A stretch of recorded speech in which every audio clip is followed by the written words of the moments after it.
Taoiseach, Deputy Brendan Howlin.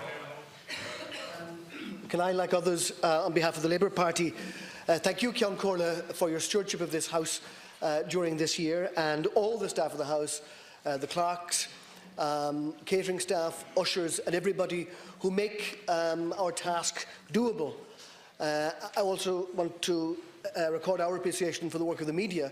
And in a world where the media is under stress in many places, the actual presentation of the workings of democracy is really important, and to do that in a fair way.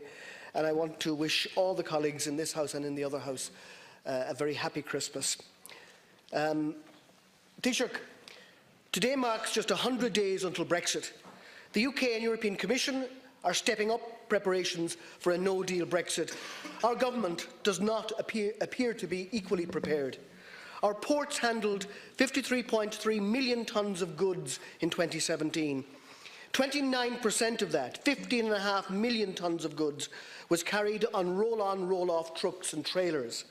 Only 3 ports in Ireland handle roll-on, roll-off: Cork, Dublin and Rosslare Europort. Rosslare Europort handled just under 12% of all freight vehicles and trailers entering Ireland. Additionally, Rosslare handled a third of all passenger cars entering and leaving Ireland last year. We have a national ports policy under which we have 5 ports of significance. Dublin, Cork, Shannon Foynes are Tier 1 ports. Waterford and Rosslare Euroports are currently classified Tier 2. Shannon and Waterford deal in bulk goods, but higher value imports and exports tend to arrive in lorries, which is why roll-on and roll-off is so important. In the context of Brexit, the need for an upgrade of Rosslare is even more obvious and urgent, a point I've been stressing for the last 2 years. The previous government improved motorway access to the port, but we now need to invest an awful lot more.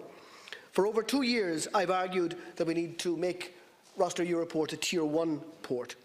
There's a massive risk of putting all our eggs in one basket, with Dublin Port taking the vast bulk of trucks and lorries. We've seen that a single incident in the Dublin Port tunnel can block the Port of Dublin, stop it operational.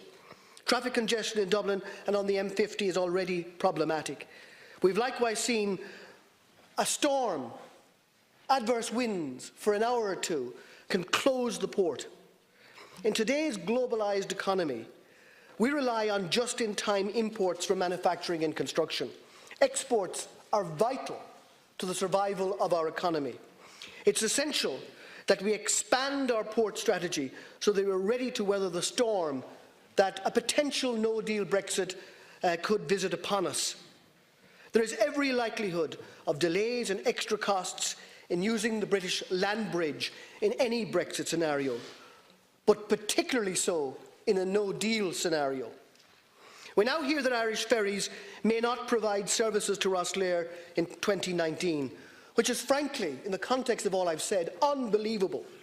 The Dublin-Cherbourg route adds 4 hours to the crossing time, and time is money for hauliers. So, my 2 questions.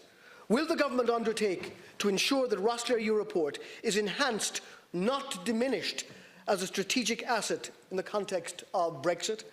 And what specifically will the government do to ensure that ferry operators operating out of the port of Rosslare are enhanced in 2019 and not diminished? Thank you, Deputy Taoiseach. Our Brexit contingency planning, both for the central case scenario, which is a deal, and the no-deal scenario, requires that upgrading works be carried out at Dublin Airport, Dublin Port and Rosslare Europort, in recognition of the fact that it is a major national asset, a port that can be used as an alternative to Dublin, and a port through which there is a lot of trade between Ireland and the rest of the European Union, and indeed the UK. We'll be, hopefully in the next couple of days, be able to disclose some more information about our particular plans for Rosslare and the area around Rosslare in terms of planning for Brexit for both scenarios. There has been, as Deputy Howlin has acknowledged, a major investment in road infrastructure, which has been of the benefit to the port. Both the the N11 and, of course, Enniscorthy and New Ross, which will be completed in 2019. So Oilgate not done yet, but it is going to planning. So we're continuing the work which you helped to initiate in terms of improving road access to Rosslare and to Wexford more generally. So that's being done as well. In terms of the decision by Irish Ferries to consider moving the WB8s to a Dublin-Cherbourg route as opposed to Rosslare-Cherbourg in 2019, I have to say this is a decision which is disappointing for the southeast of the country. Minister Griffin is in contact with them already, as other ministers will be, and we are asking the company Irish Ferries to reconsider their decision to move that route, both because of Brexit, because of the negative impact on tourism in the southeast, and also because of our decision to support and develop Rosslare. We do acknowledge it is a commercial decision, and Irish Ferries currently claims that it can grow the numbers travelling between Ireland and France with this change.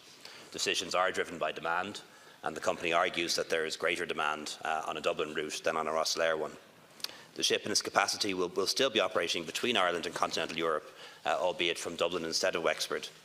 And the route from Rosslare has to date been a seasonal 3 times a week service, with the majority of traffic being tourist cars as well as some freight. Firstly, accept on the record of the House that we do need to have diversity in port access to the continent, that we need to strengthen direct links from Ireland in the context of Brexit to continental Europe.